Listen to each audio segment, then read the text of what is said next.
മാന്നാർ കുട്ടമ്പേരൂർ ശ്രീ ദുർഗാദേവി ക്ഷേത്രത്തിലെ തിരുവാഭരണം മോഷ്ടിച്ച സംഭവത്തിൽ പോലീസ് കൂടുതൽ അന്വേഷണം നടത്തും. മോഷണവുമായി ബന്ധപ്പെട്ട ക്ഷേത്ര മേൽശാന്തിയെ അറസ്റ്റ് ചെയ്തിരുന്നു.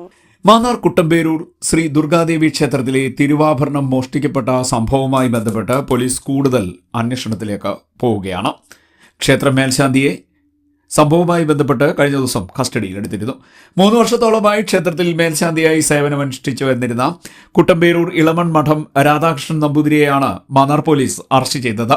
ഇദ്ദേഹത്തിനെതിരെ പരാതി ഉയർന്ന സാഹചര്യത്തിൽ ക്ഷേത്രത്തിന്റെ ഔദ്യോഗിക റിസീവർ അഡ്വക്കേറ്റ് എം ശ്രീലേഖ അന്വേഷണം നടത്തുകയും ക്ഷേത്രതന്ത്രി ഉൾപ്പെടെയുള്ളവർ നൽകിയ റിപ്പോർട്ട് പ്രകാരം വ്യാഴാഴ്ച ചെങ്ങന്നൂർ സബ് കോടതി പുറപ്പെടുവിച്ച ഉത്തരവിന്റെ അടിസ്ഥാനത്തിൽ മേൽശാന്തി സ്ഥാനം ഒഴിയാനിരിക്കെയാണ് നാടകീയ രംഗങ്ങൾ അരങ്ങേറിയത്. മേൽശാന്തി സ്ഥാനം ഒഴിയുന്നതിന്റെ നടപടികളുടെ ഭാഗമായി ക്ഷേത്രത്തിന്റെ റിസീവർ നടത്തിയ കണക്കെടുപ്പിൽ തിരുവാഭരണത്തിൽ സംശയം തോന്നിയതിനെ തുടർന്ന് അപ്രൈസർക്ക് മുന്നിൽ തിരുവാഭരണം പരിശോധനയ്ക്ക് വിധേയമാക്കിയതോടെയാണ് 3 പവനോളം വരുന്ന ആഭരണങ്ങൾ മോഷണം പോയതായും പകരം ഒറിജിനലിനെ വെല്ലുന്ന ഡ്യൂപ്ലിക്കേറ്റ് വെച്ചതായും മനസ്സിലാക്കിയത്. തുടർന്ന് മാന്നാർ പോലീസ് ചോദ്യം ചെയ്തതോടെ മേൽശാന്തി കുറ്റം സമ്മതിക്കുകയായിരുന്നു. ഒരു മാലയും 2 താലിയുമാണ് മോഷണം പോയിരിക്കുന്നത്.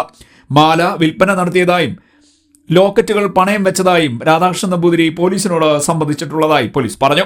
ദിവസങ്ങൾക്ക് മുമ്പ് സ്വർണം പണയം വെച്ചതിന്റെ രസീതും രാധാകൃഷ്ണനിൽ നിന്നും പോലീസ് കണ്ടെടുത്തു. റിസീവറുടെ സാന്നിധ്യത്തിൽ മൊഴി രേഖപ്പെടുത്തിയ ശേഷം മാന്നാർ പോലീസ് പ്രതിയെ കസ്റ്റഡിയിലെടുത്തു.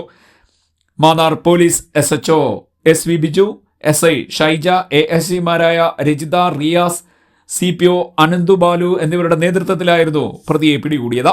CDNet news, Mannar.